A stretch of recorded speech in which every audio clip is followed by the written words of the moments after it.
ዋንጫ ኣፍሪቃ ዋንጫ ኣፍሪቃ ዝተጓዓዘ ነዊሕ ጉዕዞ ግምት እቲኻ ዘለዎ ደረጃ ዝነኣድ ኣይኮነን መመሊሱ ናይ ውድድር መንፈሱ ክደክምን ተራእይነቱ ክጎድልን ካብ ዝጅመር ነዊሕ ኮይኑሎ እቲ ሓቂ ግን ንሱ ይኮነን ክኸውን ዝግብኦ ብእንውንን ሃብቲ ተዋህቦ ናይ ኩዕሶ እግሪ ኣብ ግምት ብምእታው ዝበለፀ ውድድር ክግርና ኩሉም ተገቦ ዓበይቲ ክለባት ዓለምና ሚልዮናት ከፊለን ተፃወትና እንዳወንና ዓወታት ክሓፍሳ ወሰን ተፃወት ኮይኖም እንዳመርሕዎንን ነቲ ዘፍረየ ማህጉር ዘዳለዎ ዓቢ ውድድር ከቃላ ክትሪአን ዝሕዝን እዩ እቲ ፀገም ግን ኣብ እንዘ ይኮነን ኣብ ባዕልና እዩ ገዛእ ርእሱ ዘየኽበረ ማንም ከኽብሮ ስለዘይክእል እዚ መደብ ኣዋዚማ ምጅማር ዋንጫ ኣፍሪቃ 2023 ኮይና ኢና ንዳልዎ ዘለና ዋንጫ ኣፍሪቃ ካብ 1957 ጀሚሩ ምስ ብዙሕ ውረድ ደይብ ንመበል 30 ግዜ ይኽካየድ እዚ ወግዒ ስፖርት ኣብ ሲነማ ሰመረ እዩ ቤተሰብ ቻነል ንምዃን ሳብስክራይብ ግበሩ በዚ መደብ እንተዓጊብኩም ላይክ ምግባር ኣይትረስዑ ሸር ምግባር ከዓ ናብ ካልኦትኩም ዝባጻሕ ግበሩ ርእይቶኩም ኮነ ሓሳብኩም ኣብ ኮመንት ክንጽበ ኢና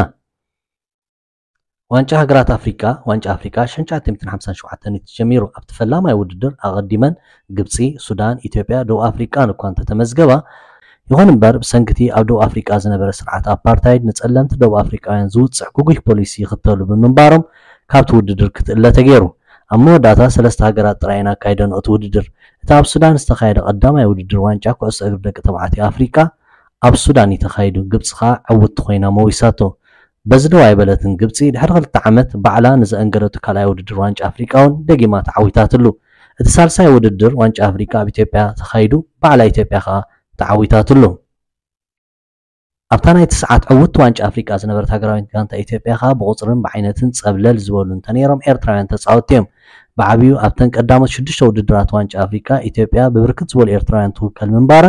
መዛግብቲ ታሪክ ገንፂልካ ምርጋፅ ይከኣል ብፍላይ ካብቲ ዋንጫ ኣፍሪቃ ብምዕዋት ታሪክ ዝሰርሓትሉ ዓመት 1962 ካብ ብዝሒ ቁፅሪ ተፃወቲ ሃገራዊት ጋንታ ኢትዮጵያ እቶም 12 ኤርትራውያን ነይሮም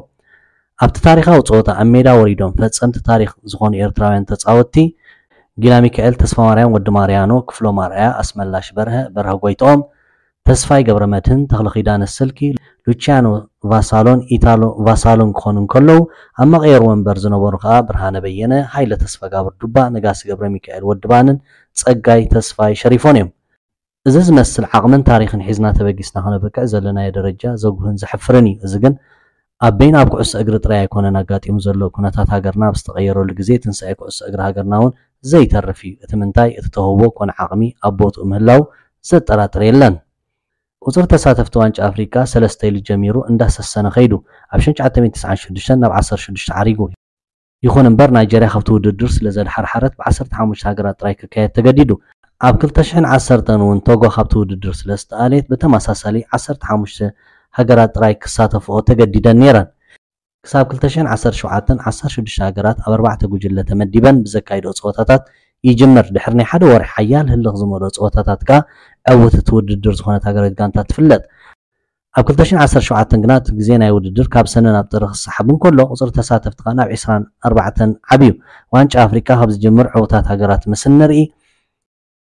ኣብ 1957ን 59ን ግብፂ ኣብ 1962 ኢትዮጵያ ኣብ 1963 65 ጋና ኣብ 1968 ዲሞክራሲያዊት ሪፐብሊክ ኮንጎ ኣብ 1970 ሱዳን ኣብ 1972 74 ሪፐብሊክ ኮንጎ ኣብ 1976 ሞሮኮ ኣብ 1965 78 ጋና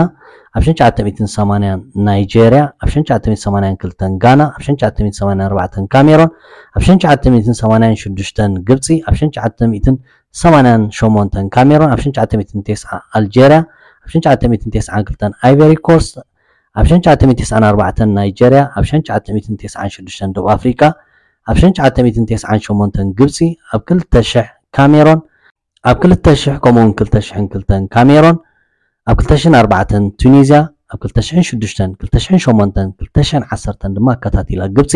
ኣብ 2012 ዛምቢያ ኣብ 2013 ናይጀርያ ኣብ 2015 ኣይቨሪ ኮስት ኣብ 2017 ካሜሮን ኣብ 2019 ኣልጄርያ ኣብ 2021 ሰኔጋል 2023 ድማ መን ከም ተወስዳ ብሕጂ ክንሪአ ኢና ኣፍሪቃ ብእተፍርዮም ሰብ ብሉፅ ጥበብ ወይ ሰብ ድንቂ ተውህቦ ዝኾኑ ከዋኽብቲ ኣብ ቅድሚት ዝስራዕ እኳ እንተዘይበልና ድሕሪ ደቡብ ኣሜሪካ ግን ንሳ እያ እዚ ኸማን ኣይኮነን ዶ ብኩዕሶ እግሪ ክትዘናጋዕ ወይ ክትፃወት ቀሲንካ ክትነብር ከጋዶ ዝኾነ ሃዋህው ወትሩ ኩናትን ወረ ኩናትን ጥሜትን ስደትን ነውፅን ህውከትን ዘይጋደፍ ኣህጉር ብምዃና ኣብ ስፖርት ብፍላይ ካብ ኩዕሶ እግሪ ዘለዎ ዓውር ዓቕሚ ክትጥቀመሉ ይከኣለትን ልክዕ ከምቲ ሃፍታም ዝኾነ ባህርያዊ ሃብቲ ዘቕበበት ዕድል ተሓቒፋ ክነሳ መለለይ ድኽነት ኮይና ዘላ ኩዕሶ እግሪ ብዙሕ ረብሓ ክትኸዓብተሉ ዝነበራ ፀጋ ብኾንቱ ተባኽኖ ኣላ እንታይ እሞ ኣፍሪቃ ንውልዳ ተውህቦ ኣለልያ ዝደለየ ሂዋ ኣብ ዝደልዩ ካብ ከተብፅሖ ብረት ከተሰክሞ እዩ ዝቐላ ስለዚኦም ካብ ብዙሓት ናይ ፅባሕ ከዋኽብቲ ክኾኑ ዝኽእሉ ህፃውንትን መንእሰያትን ባሕሪ ሰጊሮም ሕልሞም ከስምሩ ዝግደዱ ብዙሓት ከዓ ናይተን ተቐቢለን ሕልሞም ንምክሃድ ዘብቅዖም ሃገራት ውዕለት ንምምላስ ዘይግነት ቀይሮም ብሽመን ክፃወትሉ ሙተር እዩ እታ ዝገዘፈት ኣብነት ናይ ዝኾነት ሃገር ፈረንሳያ ዳርጋ 75 ሚእታዊት ናይቶም ኣብ ኤውሮፓን ዓለምን አንጊሶማ ዘለው ተፃወቲ ዘርኢ ኣፍሪቃዊ እንተበልካ ምግናን ኣይከውንን ዚነዲን ዘይዳን ኣልጄርያ ብለስ ማቹዲ አንጎላ ኮንጎን ምባፔ ካሜሮን ፖል ፖግባ ጊኒ ንጎሎ ካንተ ማሊ ኪንግስሌይ ኩማን ጫድ ፈርላንድ መንዲ ሰኔጋል እተዘርዘር ብዙሕ እዩ ኣይ ኣፍሪካ መቸም ንሳብ ደቃኻ በኣ ዝኮርዕሉ ግዜ የምፃላ ገላ ዋንጫ ኣፍሪካ ተመዝጊቡ ዘሎ ክብረ ወሰናት ምስ ንርኢ ከዓ ግብፂ ታዝበዝሐ ነዚ ውድድር ክትዕወተሉ ዝኽኣለት ሃገር 7 ግዜ ነጊሳላ ካሜሮን 5 ግዜ ጋና 4 ግዜ ናይጄርያ 3 ግዜ እንዳበላኻ ይስዕባ 3 ግዜ ኣከታቲላ ዝተዓወተት ሃገራዊት ጋንታ እውን ግብፂ እያ ጋና ሪፐብሊክ ኮንጎ ካሜሮን ከምኡውን ባዕላ ግብፂ 2 ግዜ ዓወታ መዝጊበን ኣለዋ محمد دياب الأطر ኣብ 1957 ግብፅን ኢትዮጵያ 4-0 ኣብ ዘረታዓትሉ ቀዳማይ ሃትሪክ ኣብ ዋንጫ ኣፍሪቃ መዝጊቡ حسن حسن ኣብ 39 ዓመትን 174 መዓልትን ዕድሚኡ ሸቶ ብምዝጋብ ተሰዓበየ ሸቶ ኣመዝጋባይ ኮይኑ ተመዝጊቡሎ 3 የካቲት 2006 ግብፅን ኮንጎ 4-1 ኣብ ዘረታዓትሉ ኣመዝጊቡ ጋቦናዊ ቪቫ ንጉስ ኣብ 16 ዓመትን 93 መዓልትን ሸቶ ብምዝጋብ ዝነኣሰ ሸቶ ዘመዝገበ ዝብል ክብሪ ሒዙሎ ኣብ 2000 ዓመተ ምህረት ጋቦን ብደቡብ ኣፍሪካ 3-1 ኣብ ዝተሰዓረትሉ ነታ እንኮ ሸቶ ኣመዝጊብዋ ኣይቬሪ ኮስታዊ ላውረን ፑኮ ኣብ ሓደ ፀወታ 5 ሸቶታት ምዝጋብ ዝበዝሐ ሸቶ ኣብ ሓደ ፀወታ ዘመዝገበ ዝብል ክብረ ወሰን ብሽሙ ተመዝጊቡሎ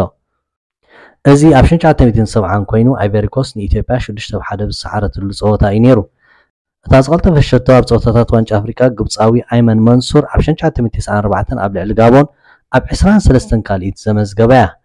ኣብ ውድድር ዋንጫ ኣፍሪቃ ዝበዝሐ ሸቶ ዘመዝገበ ካሜሮናዊ ሳሙኤል ኤቶ ኮይኑ 18 ሸቶታት ኣመዝጊቡ ኣይቬሪ ኮስታዊ ላውረን ፑኮ 14 ናይጀርያዊ ራሽያ ኪኒ 13 ከዓ ካልኣይን ሳልሳይን ኮይኖም ይስዕብዎ ኣብ ውድድር ዋንጫ ኣፍሪቃ ዝበዝሐ ዝተሳተፉ ተፃወቲ ካሜሮናዊ ሪጎበርት ሶንግ ግብፃዊ መሐመድ ሓሰንን 8 ግዜ ብምስታፍ ኣብ ቅድሚት ተሰሪዖም ኣለው ዝበዝሐ ዋንጫ ኣፍሪቃ ዘእንገደት ሃገር ግብፂ ኮይና 5 ግዜ ኣካይዳቶ ካብዚ ተሰለስተ በዓላ ተዓዊታትሉ ጋና 4 ግዜ ኢትዮጵያን ቱኒዝያን ከዓ 3 ግዜ ከእንግዳ በቂዐን ኣለዋ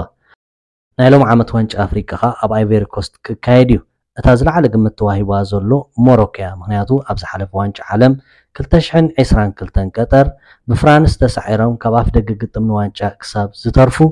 ዘርኣይዎ ዓቕሚ ንኣፍሪቃ ሓሊፉ ንዓለም ሃህ ዘበለ እዩ ነይሩ ስለዚ ሞሮኮ ኣብ ዋንጫ ዓለም ዝበፅሓቶ ደረጃ ምስ ኣብ ሕቑፋ ዘለዎ ከም ኣሽራፍ ሓኪሚ ሓኪም ዝያጅ ሶፊያን ኣምራባትን ካልኦትን ዝኣመሰሉ ኣብ ላዕለዋይ ደረጃ ናይ ኩዕሶ እግሪ ኣብ ምፅዋት ዝርከቡ ተፃወቲ ኣብ ግምት ብምእታዊ ሰኔጋል ቱኒዝያ ኣልጄርያ ግብፂ ናይጄርያ ካሜሮን እውን ቀሊል ግምት ዝወሃበን ሃገራውያን ጋንታታት ኣይኮነን ንስኹም ከተኸታተልቲ መደብ ናይ ሎም ዓመት ዕውት ዋንጫ ኣፍሪቃ መን ትኸውን ትብሉ ግምትኩም ኣብ ኮመንት ስፍሩ ስለምክታልኩም ብልቢ የመስግን ብትዕዝቶን ዓጊብኩም ክትኮኑ ተስፋ ይገብር እዚ ወግዒ ስፖርት ኣብ ሲነማ ሰመረ እዩ ፍሉይ ስፖርታዊ መደብ ዝቐርበሉ መደብ እዩ እዚ መደብ ኮነ ቻነል ብተኸታተልቲ ዝዓቢ እሞ ሳብስክራይብ ብምግባር ቤተሰብ ክትኮኑ ደጋጊመ ዕድም ላይክ ሸር ሳብስክራይብ ከይትረስዑ ብኻልእ መሳጥ መደብ ክሳብ ዝምለሰኩም ሰሰና እዩ